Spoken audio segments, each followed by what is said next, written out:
Jimmy and William. "It's not fair," snapped a voice. "Jimmy becomes Shedmaster's favourite, and now he gets a new coat of paint. Whatever is becoming of this railway?" In the shed were two large tank engines. The biggest was William. He was a passenger tank who pulled the commuter trains every day, taking people to and from work. His attitude matched the rat race, sharp-tongued and endlessly complaining. The other engine was Ivert. He was much quieter than William, and didn't complain as much. He was a hard worker and quick off his wheels. This earned him the nickname Mickey Mouse Tank, but he preferred Ivert. "Just look at that, Shedmaster's pet," spluttered William. Jimmy steamed into the sheds. He had a new coat of paint, and on it was a brand new British Railways crest. "Spoilt," scoffed William. "That's what you are." "I'm not spoilt," retorted Jimmy. "Every engine is being given this new crest. Anyway, I deserve to be spoilt. You don't, you just complain all the time.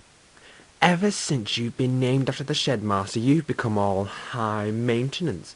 Shunters don't deserve names. They're not important." "That's enough, William," boomed a voice. Pulling up alongside Jimmy was the Duchess of Gloucester.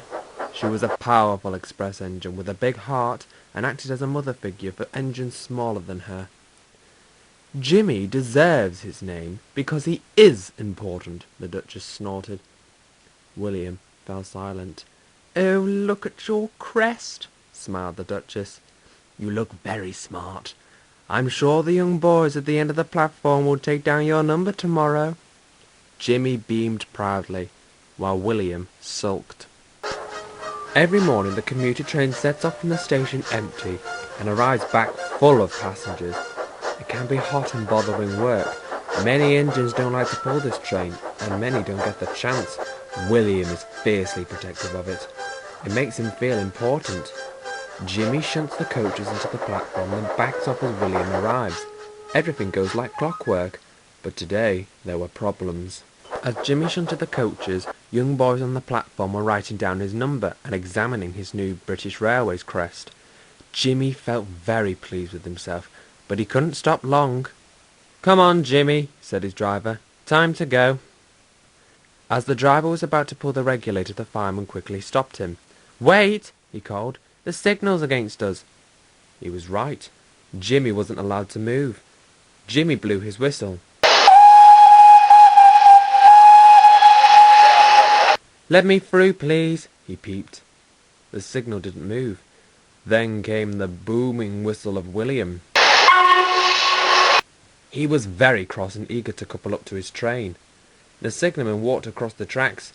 The station master came to see what the commotion was about. "A set of points have jammed," explained the signalman. "I've rung up for some workmen to come and fix them, but you'll have to get another engine to take this train out." The station master turned to Jimmy. "Do you think you can pull this train?" he asked. "I'll do my very best," replied Jimmy bravely. "That's a good engine," smiled the station master. Jimmy was coupled back onto the train.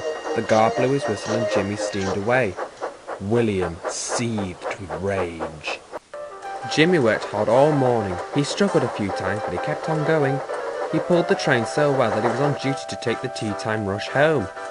William was eventually freed from the points and spent the rest of the day being a shunter and doing Jimmy's work. It served him right for being rude. Jimmy was the last to arrive back at the shed. The Shedmaster came over to speak to him. "Congratulations on your fine effort today, Jimmy," he said proudly. "Your driver says he has never driven a better engine." "Oh, sir," whistled Jimmy joyfully. Soon cleaners came to attend to the engines. One of them looked at William. "Here," he called. "This is that new shunter at the station I was telling you about." "Does it have a name?" asked the other. "Nah, it's not important. It's only a shunter." The other engines laughed.